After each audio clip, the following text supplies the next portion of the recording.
مشاهدينا الفاضل، طبتم وطابت اوقاتكم. نشرة اخبار الفضاء الاريتريه لهذه الفتره يصحبكم فيها محمود عبد الله بكفاح، والتي نستهلها باهم وابرز العناوين.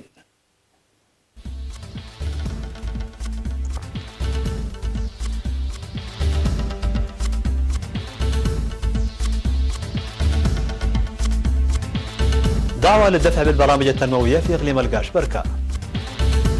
تغيير مشاركة اقليم عنسبة في مهرجان اريتريا. نجاح زراعة الذرة المحسنة في إنداء قرقيس. الصين وأمريكا تعاقدان مفاوضات تجارية في أكتوبر. النواب البريطانيون يصوتون بأغلبية ضد بريكست بدون اتفاق. انفجار يخلف قتلى بمصنع للألعاب النارية في الهند.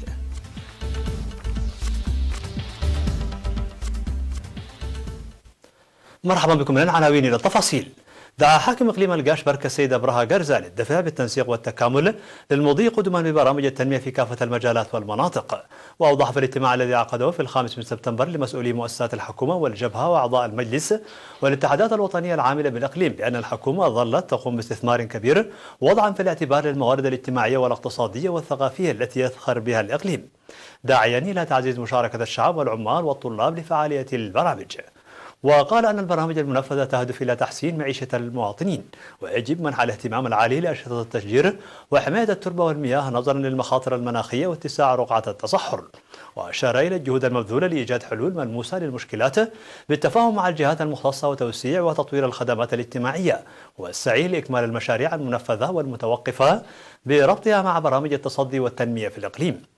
ودعا الاجتماع لبدء العمل في توزيع الغاز لتحسين معيشة الشعب والحد من اقتلاع الأشجار والاهتمام بنواقص الخدمات والبنى التحتية في مدينة بارونتو، وإدخال أساليب عمل جديدة لتطوير التنسيق والشراكة بين المؤسسات الحكومية العاملة في الإقليم وتوفير أدوات العمل والتجهيزات للتنفيذ الفاعل لبرامج التنمية.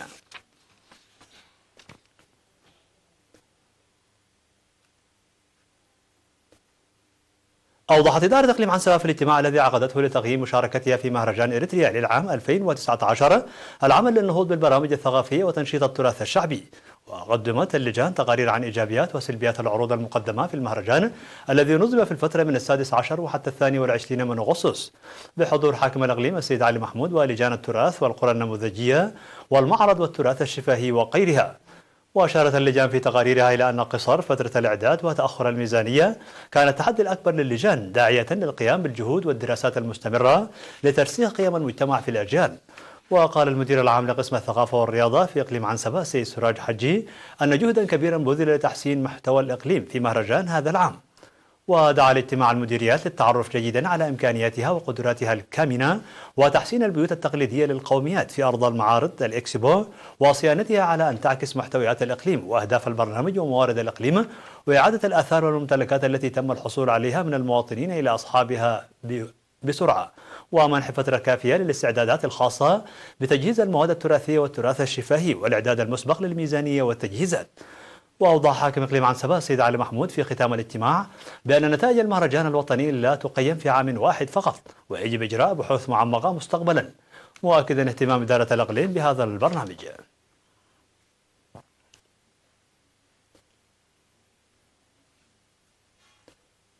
احتفل الإريتريون المقيمون في جمهورية جنوب السودان بالفاتح من سبتمبر ذكرى انطلاق الكفاح المسلح للشعب الإريتري وتدشين المبنى الجديد للسفارة الإريترية بحفاوة كبيرة. حضر الاحتفال مسؤولو وزارة الخارجية في جمهورية جنوب السودان ونائب مدير مدينة جوبا ومسؤولون آخرون وكذا الدبلوماسيون وعدد كبير من المواطنين.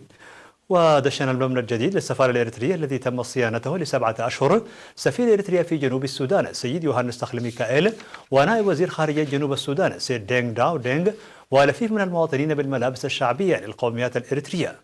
وقال السفير يوهانس أن السلام والسيادة التي تحققت هي نتاج الفاتح من سبتمبر، وهي مناسبة لتجديد العهد لتنمية وازدهار إريتريا. وأوضح أن مبنى السفارة الجديد تعود ملكيته وتسييره وإدارته للجالية، وهو مبنى لتأطير وتقوية جميع التنظيمات الوطنية وتمكين الجالية اقتصاديا والقيام بأنشطة توريث القيم وتبادل التجارب، كما قدم الشهادات التقديرية للمشاركين في صيانته. من جانبه أوضح نائب وزير خارجية جنوب السودان السيد دينغ داو دينغ عن تشابه البلدين لمرور شعبيهما بتجربة نضالية مماثلة، مشيدا باستثمار الإريتريين في جنوب السودان ومساهمتهم في تطويره والذي ينظر إليه بشكل إيجابي في تاريخ البلد. هذا وألقيت في المناسبة كلمات تضامنية من تنظيم شباب الجبهة الشعبية للديمقراطية والعدالة ونائب مدير مدينة جوبا سيد تيك ميارديت.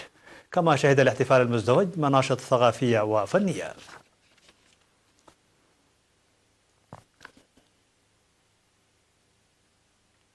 أعلن مكتب الزراعة في إنداء قرقيش بمديرية الدخالة النتائج الجيدة التي تحققت من تجربة زراعة بذور الذرة المعروف بسعره. وأوضح خبير تنمية البذور سيد كداني لاكي أن بذور الذرة المحسنة تم تجربتها بنجاح سابقا في المحافظات الغربية وتأكدت قدرتها على تحمل كثرة المياه والجفاف، حيث بلغت الآن مرحلة الإثمار في المنطقة بفضل الأمطار الجيدة. وقال أن هذه البذور وزعت على 387 مزارعا في إنداء قرقيش، ويتوقع حصاد محصول وفير من المزارع بفضل المتابعة الجيدة التي قام بها المزارعون. هذا وتوجد المزارع في مديرية الدخالة عامة وإنداء قرقيش خاصة في وضع جيد بفضل الاستشار الجيد للأمطار هذا العام.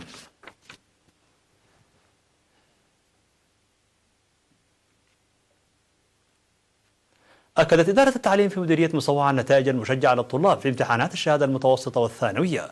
وأوضح مسؤول التعليم في المديرية الأستاذ إسماعيل صالح في الاجتماع التقييمي الذي عقد في 5 سبتمبر ازدياد المشاركة في التعليم خلال العام الدراسي 2018-2019 مقارنة بالعام السابق في المراحل الابتدائية والمتوسطة والثانوية. وأعرب عن الارتياح لنتائج امتحانات الشهادة المتوسطة والثانوية مقارنة بالعام السابق، مشيرا إلى ضرورة مضاعفة الجهود من قبل المعلمين وأولياء الأمور والطلاب للحصول على نتائج أفضل. وأوصى الاجتماع بضرورة تنسيق الجهود لتقوية التعليم ومواصلة تأهيل المعلمين وتعبئة أولياء الأمور بأهمية التعليم واستمرار برنامج تعليم الكبار. من جانبه أوضح مسؤول التعليم في إقليم شمال البحر الأحمر الأستاذ رشيد محمد عثمان أن النتائج التي تحققت مشجعة، لكنه يتطلب المزيد من الجهد للوصول إلى الأهداف المنشودة. وأكد مدير مدينة مصوع السيد هيلي أسفها تواصل دعم إدارة المدينة للنهوض بالعملية التعليمية. هذا وتوجد في مديرية مصوع 17 مدرسة من رياض الأطفال وحتى المرحلة الثانوية، ومدرستين مسائيتين و6 نقاط لتعليم الكبار.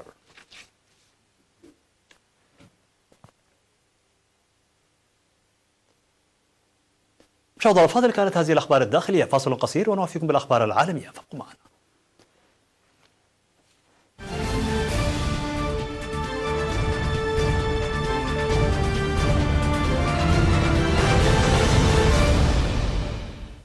مرحبا بكم. على الصعيد العالمي، أعلنت وزارة التجارة الصينية أن المفاوضين الصينيين والأمريكيين سيعقدون بواشنطن في أوائل أكتوبر جولة مفاوضات جديدة. جاء الإعلان في عقب اتصال تم في وقت سابق بين ليو خي نائب رئيس الوزراء الصيني والممثل التجاري الأمريكي روبرت لايتهايزر ووزير الخزانة الأمريكي ستيفن مونتشين، وفق ما ذكرته وزارة التجارة الصينية في بيان لها على موقعها الإلكتروني.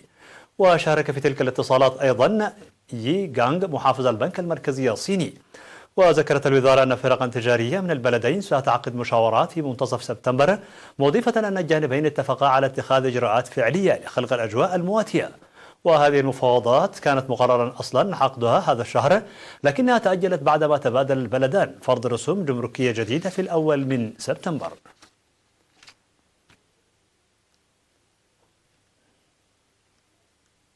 أغرى النواب البريطانيون مشروع قانون يطلب تأجيل موعد بريكست، ما يوجه ضربة مريرة أخرى لرئيس الوزراء بوريس جونسون لمنع خروج البلاد بدون اتفاق من الاتحاد الأوروبي في 31 من أكتوبر. وتم التصويت على النص بغالبية 327 صوتا مقابل 299 في القراءة الثالثة والأخيرة. وفي الوقت نفسه وعقب تصويت مجلس العموم مؤيدا إرجاء موعد بريكست، دعا رئيس الوزراء البريطاني بوريس جونسون النواب إلى التصويت على مذكرة تدعو إلى إجراء انتخابات تشريعية مبكرة في 15 من أكتوبر. ولكن بوريس جونسون أخفق في الحصول على موافقة العدد الكافي من النواب للمضي قدما في خطته لإجراء انتخابات مبكرة، وقوبل طلبه برفض شديد من قبل مجلس العموم البريطاني. ولم يؤيد المذكرة الحكومية سوى 298 نائبا، في حين أن إقرارها كان يتطلب موافقة ثلثي أعضاء المجلس. وامتنع نواب المعارضة العمالية عن التصويت. وهذه ثالث صفعة مدوية يتلقاها جونسون تحت قبة البرلمان في غضون 24 ساعة.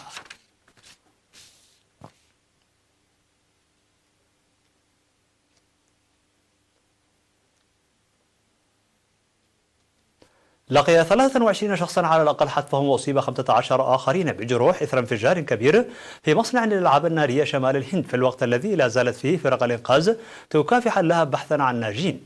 وقال مسؤول أمني أنه تم إخراج 18 جثة من مصنع للألعاب النارية، مضيفا إصابة 15 إلى 16 آخرون أساسا من عمال المصنع، ونقلوا إلى مستشفيات مجاورة. وتضررت سيارات ومباني مجاورة من الانفجار في المصنع الواقع في مدينة باتالا في إقليم البنجاب، وهي بلدة في ولاية البنجاب على بعد حوالي 460 كيلومتر شمالي نيودلهي. وتخشى السلطات تفاقم حصيلة الانفجار الذي وقع في حي مزدحم، في حين لم يعرف عدد من كانوا في المصنع وقت الانفجار.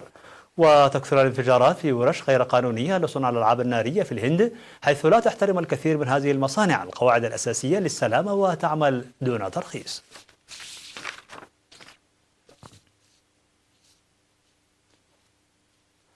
ذكرت لجنة التجارة الفيدرالية في الولايات المتحدة الأمريكية أن شركة جوجل وموقع خدمة الفيديو يوتيوب التابعان لشركة الفابت سيدفعان غرامات مجموعها 170 مليون دولار كتسوية قضائية بسبب انتهاكات القانون الفيدرالي المتعلق بحماية البيانات الشخصية.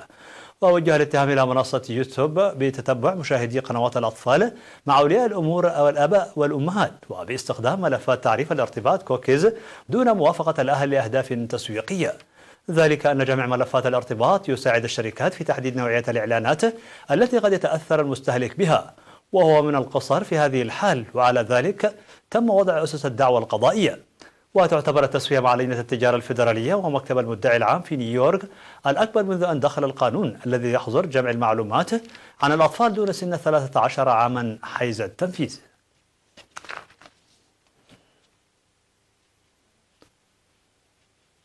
مشاهدينا الأفاضل، بهذا نكون قد وصلنا بكم إلى نهاية النشرة. شكرا على حسن المتابعة، دمتم بألف خير.